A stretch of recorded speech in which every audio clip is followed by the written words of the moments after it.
Hi, and welcome to this week's episode of the CostofCarry podcast. Let's get started. Should you buy or sell off-market? Over the past 12 months, we've seen a big surge in the number of people looking to both buy and sell properties off-market. In effect, an off-market property transaction is one where the vendor doesn't list the property on a real estate portal. However, in the true sense of an off-market transaction, it could be said that this is really just a pre-listing. The main difference between a normal real estate sale and an off-market transaction comes down to how much marketing the vendor or agent undertakes. There are both advantages and disadvantages to both buyers and sellers when looking to conduct property transactions off-market. Buyers.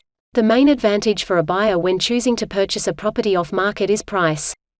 Typically, a property that is sold without being wildly advertised should see less competition and therefore would potentially sell at a lower price. This isn't always the case, though. When a sales agent lists a property, their goal is to generate as much interest as they can, so when the time comes to accept offers or take the property to market, there is competition between the buyers. This is how properties can sell for well over their asking price.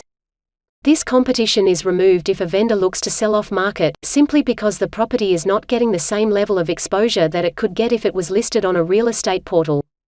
That said, although a property isn't wildly advertised, most agents will in fact advertise it to their list of active buyers. This might be via an email list that the sales agent maintains, and they keep buyers updated regarding their upcoming listings. If a property is appealing, and there are a number of active buyers, even though the property isn't on a real estate portal, it will still likely attract strong interest and multiple bids. For a vendor to achieve a good price, they need to see only 2 active buyers to run up the price of a property. Sellers. With the likelihood of less competition and a potentially lower price, it might seem counterintuitive for a vendor to choose to sell off-market. However, there are a number of reasons why they might look to go down that path. The first clear advantage is time and costs. If a vendor is looking to make a quick sale, a good agent will likely be able to broker a deal with their current active buyers.